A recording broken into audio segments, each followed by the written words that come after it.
Welcome to the intersection of technology, cybersecurity, and society. Welcome to ITSPMagazine. Knowledge is power, now more than ever.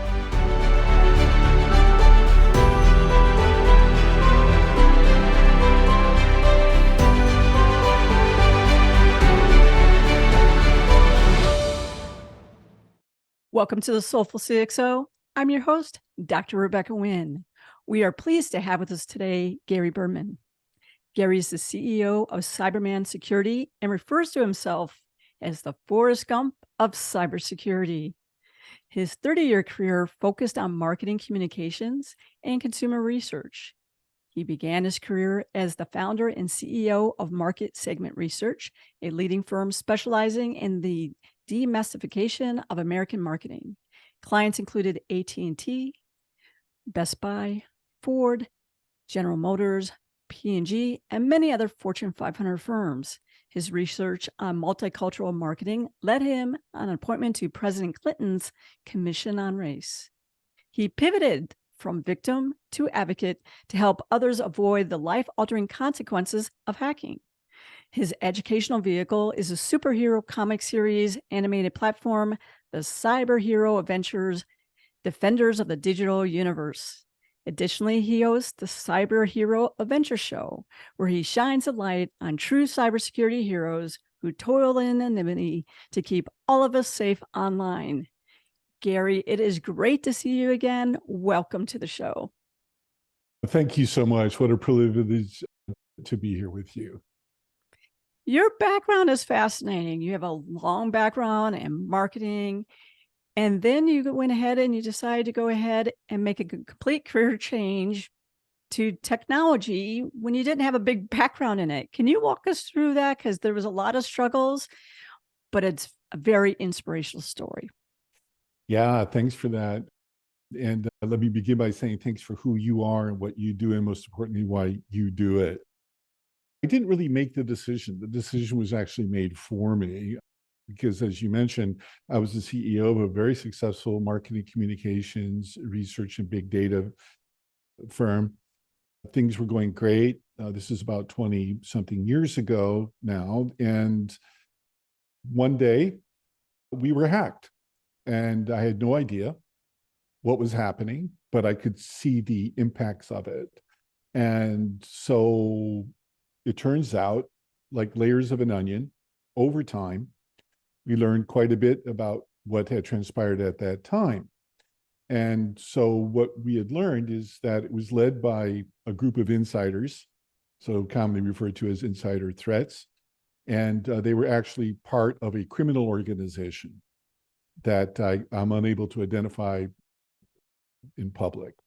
And like I said, like layers of an onion, we started seeing anomalies in some of our data, and it became incredibly egregious when one day I got a call from our joint venture partner, who, by the way, we had sold 49% of the company to the largest marketing communications in the entire company in the entire world, called the WPP Group, based out of London. Things were going really extraordinarily well. And we got a call from our partner screaming at me, actually. She said, "What the blink is going on with your company?" And my jaw dropped. I had a stellar reputation with some of the clients and government agencies that you had previously mentioned. And I could not believe my ears. So I responded, "What are you talking about?" He said, "I just got a call from one of your people that there's rampant fraud in your data collection operation." We had about 100 call center stations at that time where we did market research and big data analysis and things like that. And I go, "What are you talking about? Who called you?" She said, "I'm not going to name who it is, but," and here was the kicker, wait for it.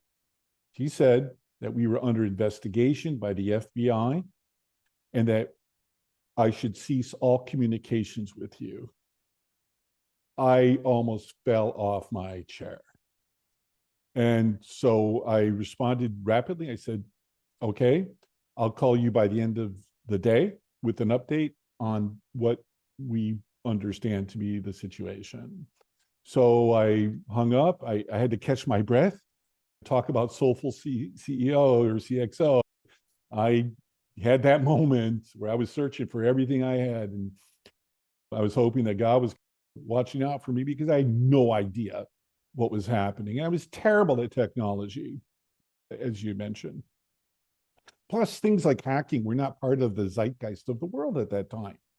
Facebook had just been launched and things like that. Anyways, I called an all-hands meeting and I explained precisely what I had just heard. And so we took two immediate actions. One was we did a complete audit of the research project that we were working on, 100% validation, and we found literally zero anomalies, zero errors.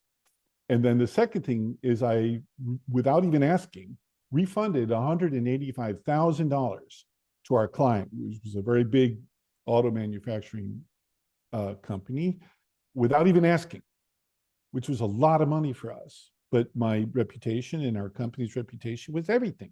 That's all you have in a intellectual property oriented sort of business and stuff like that. So anyways, that happened. And I went through about 5 years of unbelievable sort of torment from the hackers. They had set up their own company without me knowing about it while we were paying them.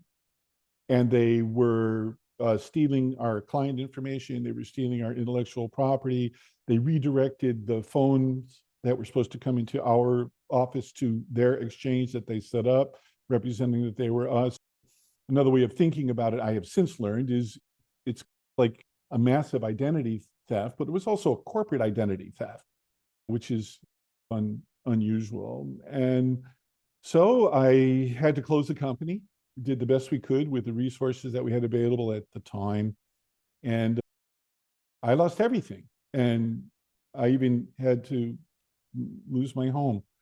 And the devastation for my wife and our family was rather impossible to calculate.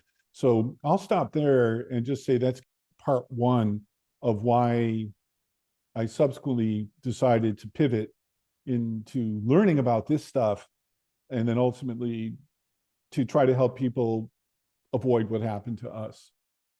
That is just amazing. And even though you and I've spoken many times, I didn't know the gravity of that full situation. So thank you so much for sharing that. How in the world did you pick yourself up from that and move back forward? Because that must have been tough. I appreciate that question. There's a lot to this story, so I'll just give you a short answer. I'm still picking myself up. I think this is after 20-something years. This is the kind of damage that was life-altering. And not just for me. I had to lay off 100 people, just to clarify. And about 10 years went by, and I worked on other things. I worked on veterans' causes, helping them reintegrate back into civil society after serving in theater.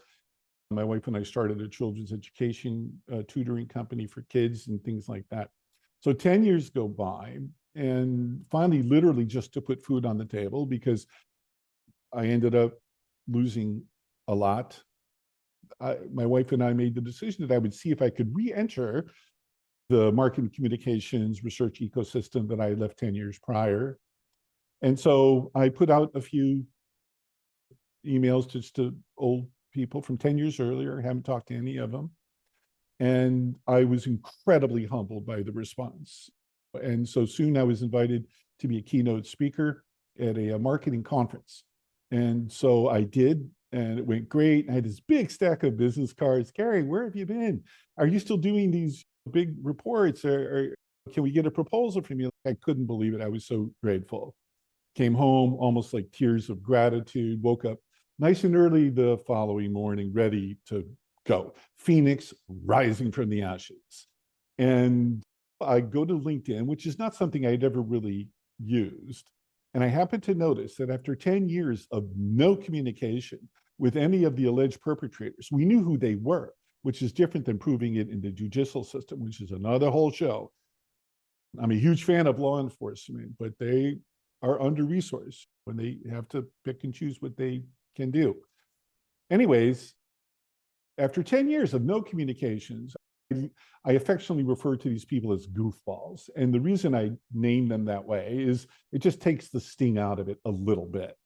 And so not one, but two of them checked in my LinkedIn profile on the day after I gave my speech. So either that was random, or they were at the conference, or they heard that I was speaking at the conference and something like that. And guess what happened?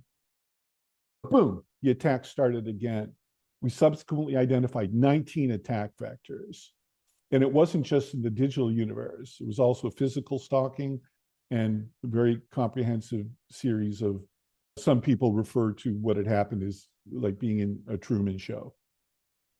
It sounds nuts, and I'm the first one to say it. And throughout that journey, I said, okay, this is my imagination. There's something wrong with me, which is a very typical thing that victims do. And I learned two things about being a victim. Number one is that there's so many victims of so many injustices in life. So it's not unique. And the second thing, which is answering your question, how did I pivot, is it's just exhausting. And I decided, okay, take a deep breath, muster the resources that I have at the moment, which were de minimis, and get into cybersecurity.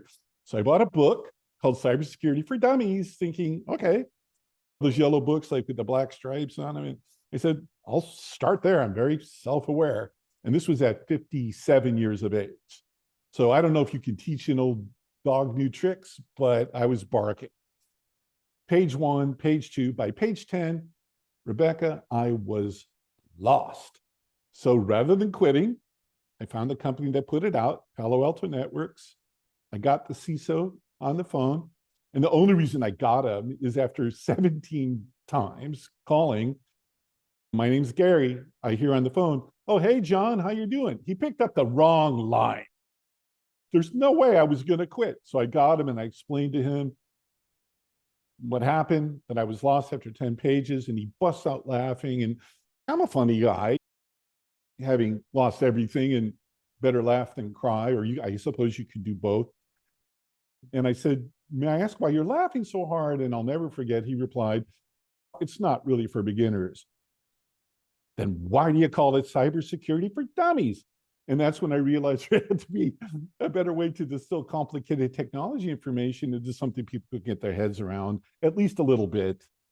And I happened to see Spider-Man, light bulb goes off, superhero comics. The only problem is there were three problems. I knew nothing about the subject. I knew no one in the industry, and I knew nothing about comics. I wasn't even a fan.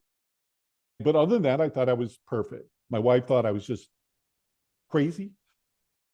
But I said, I'm on a mission and I'm going to just do this. So I went to LinkedIn again, and one at a time, I did a search by the title CXO, and I got all these people, and I invited them to connect with me on LinkedIn, send me real life stories of cybercrime, answering the questions, what happened? What were the consequences? What were the lessons learned for possible inclusion into some kind of comic or something? And to date, I have 23,500 followers on LinkedIn of the most important people in the world. I went to 53 cybersecurity conferences in a period of just under 5 years at my own expense. And I did start learning a little bit about many things, but I didn't really know anything in depth. I became a reporter for a magazine.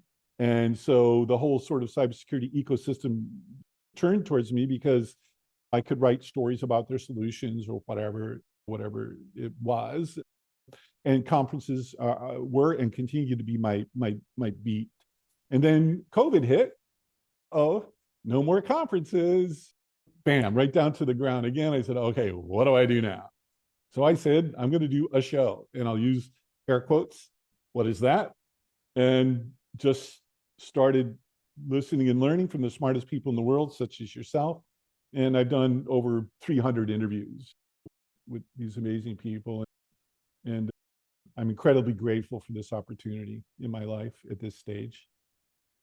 What did you learn by going to conferences? Because I find there's a couple conferences. There's conferences where you know that people are going there because they want to get out of the office and eat and stuff like that. I see them on their phones. They're not really going to the sessions or listening, and sometimes I hear people give the same talk I've heard them give for the last 20 years.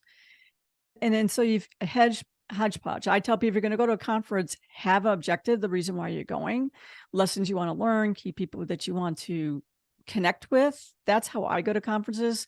But what did you see during those 53 times? And what were your objectives to learn a new field, as you said, you didn't know anything about?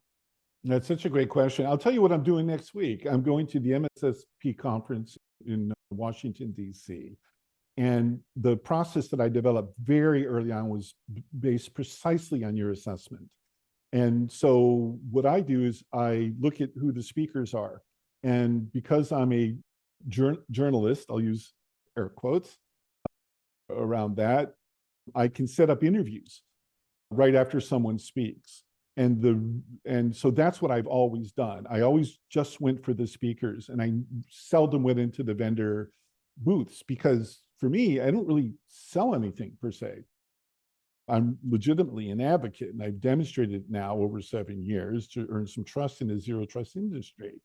And so I select the speakers and the kinds of topics that I think will be beneficial to where I was and am on the trajectory of the learning curve. And I go to those events, but then I interview them afterwards, which is great for them because it shines the light on them. And it's also symbiotic for me to learn and things like that. So my whole time, I only spend time with thought leaders. Having said that, sometimes I'll do an interview with a vendor. So that's my strategy. I for the most part, stay out of the vendor ecosystem. First of all, you know this better than me. It's like sensory overload when you go to a big conference. Oh my God. And from a marketing communications standpoint, it's very hard to differentiate vendor 1 from vendor 400. Maybe about 15 percentage points difference when you drill down to and stuff like that. Yeah, I usually spend time with vendors, but I can go very quickly. I look to see if it's the same or someone's got, oh, that's a cool feature. Oh, wow, that's cool research that you just did. Tell me more about that. And then what I find out really quickly is, did they send the people who really could do the deep dives with me along those lines? And that's how I test them. But I always do the vendor walk, but I do it to look to see what is the upcoming cool things.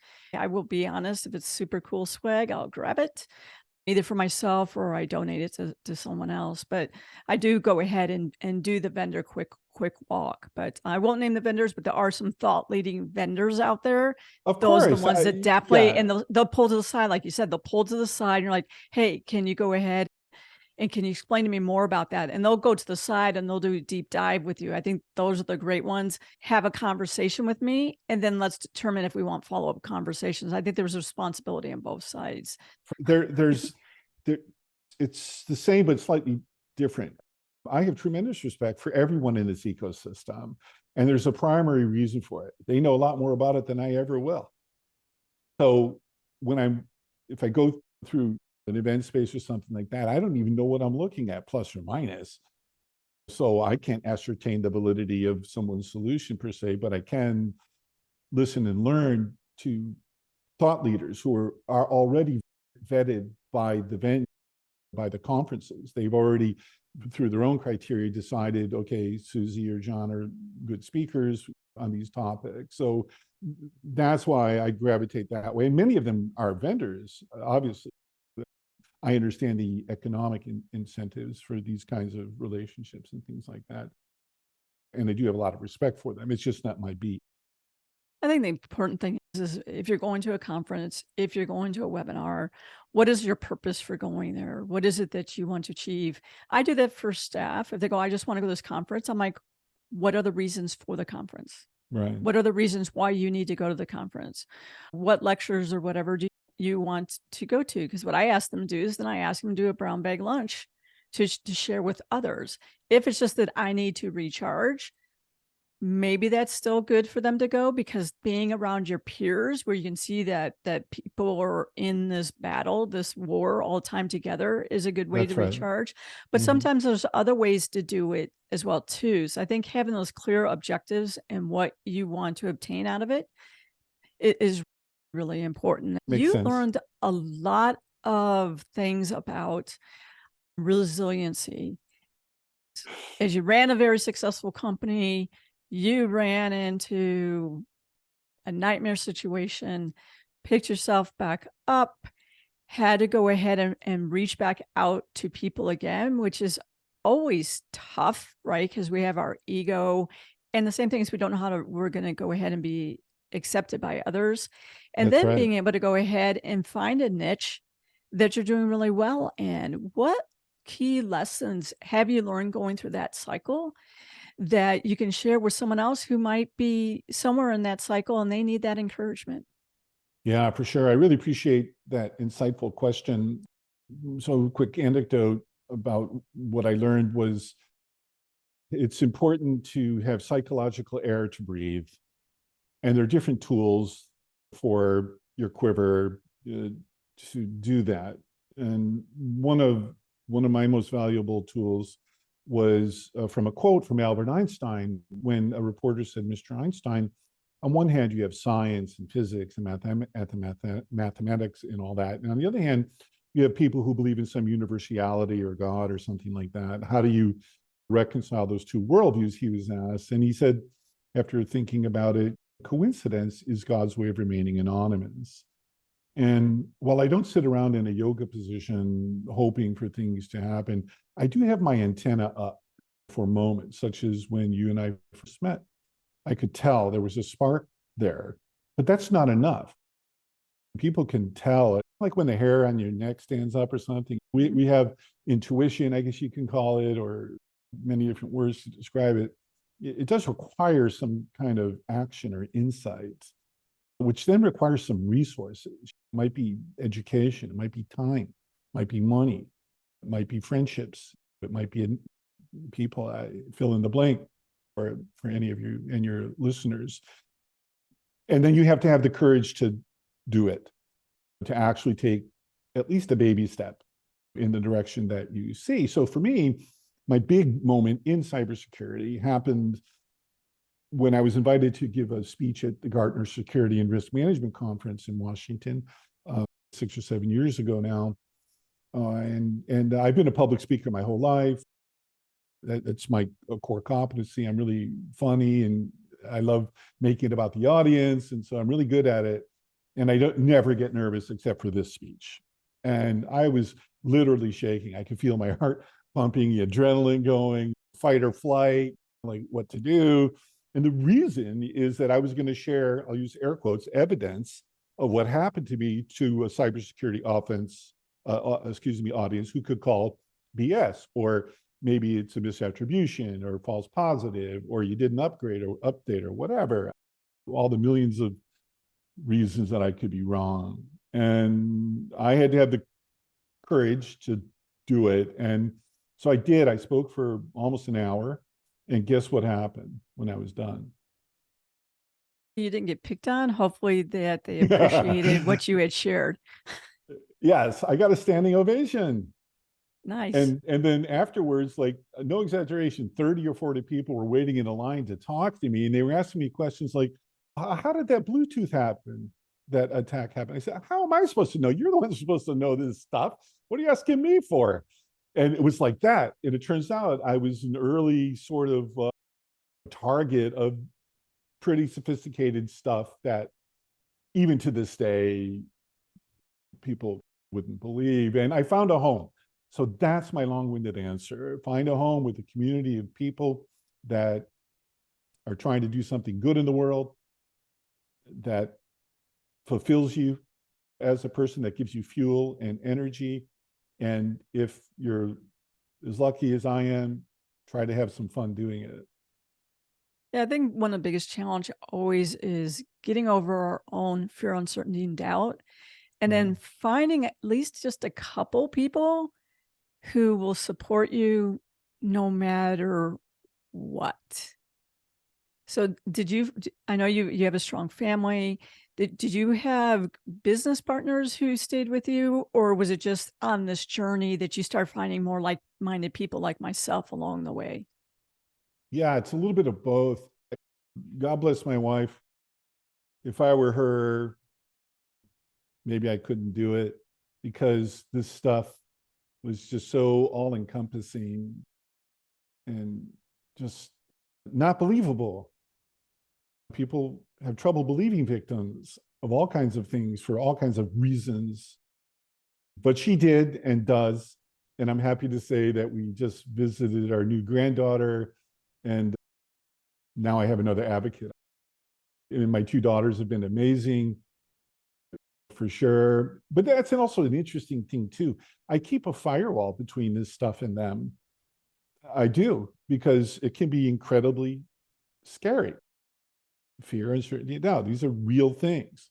And there's some bad people in the world. Having said that, I don't know, qualitatively, the ratio of good people to bad people is probably 10,000 to 1. But the only time you hear about hacking or cybersecurity is when the goofballs win. You don't hear about all the good people and stuff like that. So that's the community that I've been able to become part of. And it just keeps getting better. And I love giving back. That's why I do my show and other things that we're embarking on now. I'm going to tell people we're all in a cyber war at all points in time. And we just have to join forces and really support each other instead of ripping people apart, because most of the time it's, be honest, it's like they got it was them because it could have been me, but they actually got to them first. You're bringing up an interesting point, because one of the things I learned is like the goofballs, criminals, threat actors, nation states, things like that, which I've interacted with all levels of them now, are horizontally structured. They share information freely about best practices on how to do their evil deeds. And the heroes are more vertically structured because of intellectual property or competition, or the patchwork of local, state, federal, global regulatory information sharing and analysis centers.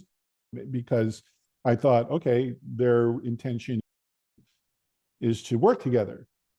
And that's what I wanted to, in a small way, help facilitate. Another group is, if you're in one of the critical sectors, is InfraGard. They are your advocates, and they're there to help you. So reach out to them, and you should know who your field FBI agents are in your local area, and you should have them on speed dial. That's right. Our time has run short, unfortunately. What is the best way for people to reach out to you for speaking engagements and to learn more about your company? Yeah, thanks for asking, and thanks again for your time and consideration. You can go to HEROEScomics.com to see some of our stuff. And LinkedIn is the easiest way to do it. And one of the interesting things, since you mentioned CISOs, if it's okay, I just want to let you know that given the tumultuous, disruptive sort of nature of the CISO sort of ecosystem at the moment, we're exploring launching a vCISO platform. And that's something that maybe your audience might have some interest in learning about. Most definitely. Gary, thank you so much for being on the show. You are a soulful CXO. Thank you so much. I'll tell my wife. We hope you enjoyed this conversation. If you learned something new and this story made you think, then share ITSPMagazine with your friends, family, and colleagues. If you represent a company and wish to associate your brand with our conversations, sponsor one or more of our columns. We hope you will come back for more stories and follow us on our journey. You can always find us at the intersection of technology, cybersecurity, and society.